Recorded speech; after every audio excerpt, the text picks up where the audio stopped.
Why can't you be more like your sister Edith? She lies all the time. No, I don't. See? See? She's lying right now. Gru and his crew are back for Despicable Me 4, and before I get into my thoughts on the movie, I gotta say, the marketing for these Despicable Me movies are absolutely insane. Like, Illumination and Universal are really smart when it comes to, Despicable Me, the Minion movies, because their marketing is kind of unbeatable, because everywhere you turn, and either at the movie theater or just outside in real life, you see advertising for this movie. You see a Minion. Like, I swear sometimes I just be seeing Minions outside when I'm just walking around. I swear sometimes Minions are just in my dreams. It's very weird, but it's crazy. But I will say the marketing for this movie has just been everywhere. Like trailers, they've released so many trailers, so many TV spots in front of like the the Olympic trials and all that. And then they had those really cool popcorn buckets. Like I think every theater has a different one. Cinemark has like the one where the Mega Minion is like the drink holder. My Regal had like the big Mega Minion that kind of looked like the Thing. And then I think AMC has like the backpack one where it's like you're holding a baby, but you're holding the popcorn bucket. So that's really cool. I mean, this theater merch must be really working if they're making so many different different designs of them for each theater. And I will say, I didn't know what kind of expectations to go into this one with, because I think that these movies are all pretty average, except the first one. I think the first one's great. I think it's, one of Illumination's best. So I kind of just went in, I went in kind of expecting the worst, and I came out, just fine with it. It's okay. It's nowhere near the worst, but it's nowhere near the best like the first one. I still think the worst one is Despicable Me 3 or Minions 2. I didn't really enjoy Rise of Gru that much, and Despicable Me 3 didn't work so much for me because I didn't care about his brother Drew, but I did like the villain there. This one here, I think it shares the same problem as like the other couple. I think it does have a villain issue where you just don't really care about the villain. They're just not that, despicable, let's say. I mean, I get it's a kid's movie, but, Vector, I thought he was pretty, like, villainous. I thought he was a very funny villain, too. I think it was written very well. This villain, not written that well. And, Will Ferrell voices him. I think he does a great job. Sofia Vergara plays his wife, and I didn't really like her performance. She's the only one I didn't like her performance, because I thought she was just, wasn't putting in a voice. It's just her normal voice in here. I think everyone else was, like, putting on a little bit of a change to their voice, which I did like.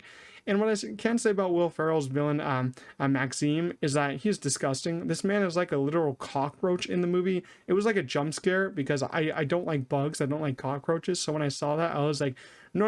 I don't like you. I don't like you at all. But I thought Will Ferrell was pretty funny. Then, of course, you have all the others coming back, like Steve Carell, Kristen Wiig, Miranda Cosgrove, Joey King's also a new addition. I did like her character. Steve Carell, Will Ferrell, and Kristen Wiig. Let's just say I absolutely love them all. I think they're some of the funniest people working today.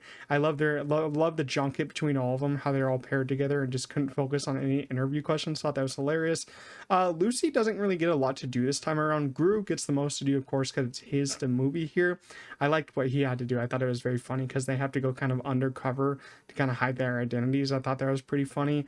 And the main girls in this one, I thought that they all were pretty good. Agnes is, of course, my favorite. I think she's just very cute and very funny. And then you also see Gru Jr. I didn't really care about Gru Jr., kind of like an ugly baby, let's say. I don't really know why we need him here. He's just a little annoying there. And what's funny about this one is that the whole movie revolves around them going undercover and all that, but he still gets found out pretty easily, because how would you not find out who Gru is? Like, he's a pretty famous villain now, but he's of course in the anti-villain league. And you got the Minions in here.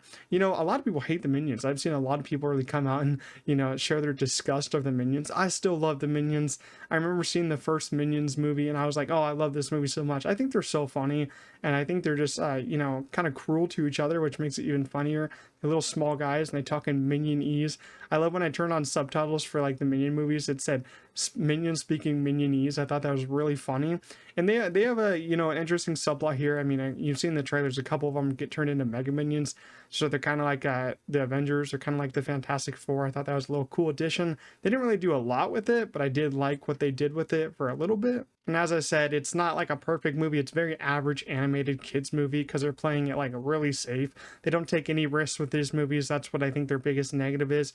And their script kind of isn't great, but I will say what's good about these movies that they're only like 90-95 minutes, and they usually go by pretty fast. You know, each scene isn't really that long. They try to keep your attention. It's like I mean, it's like a TikTok movie. It tries to keep your attention and just goes one scene, go to another scene, go, go, go, go, go, go. Oh, flash, flash, flash, more colors, more colors. That's kind of what it is. So it did do well at keeping my attention, but it just falters on just being, you know, a movie that doesn't take any risks, and an animated kids movie that just adults won't really enjoy that much. But since I like the Minions, I like Gru, I thought it was a fun time, but not, you know, a great film. Let's just say that. And this film is going to make tons of money. I mean, I wouldn't be surprised if they do another one, but I will say there's a leaked like final scene going around on the internet. Don't get that spoiled for you, and I won't spoil it here, but it kind of feels like this ends on like a note where, you know, we could be finished with the Despicable Me movies, the Minion movies.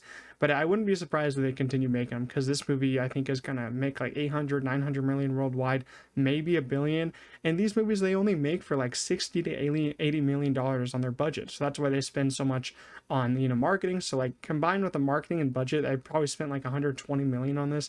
They just get, you know, infinite amounts of returns on these movies, so I expect another one. But I did really like how this one ended. So overall, Despicable Me 4 is another, you know, average movie into this franchise. It's not the worst, not the best, but I think I'll sit it right in the middle. I did kind of like the Mega Minions in here. I like the storyline of Gru and his family going undercover, but I felt like Lucy didn't get a lot to do there, so that was pretty disappointing, and it overall just plays it a little too safe for me. So I'm going to give Despicable Me a 6 out of 10. So I'm going to play it safe there and just give it a pretty average rating, because I did enjoy parts. It went by fast, and it's, you know, a pretty harmless movie. So that's my thoughts on Despicable Me 4. Leave your thoughts down below in the comments. If you did enjoy my review, make sure to leave a like, subscribe to the channel, and I'll see you guys in the next one. Peace out.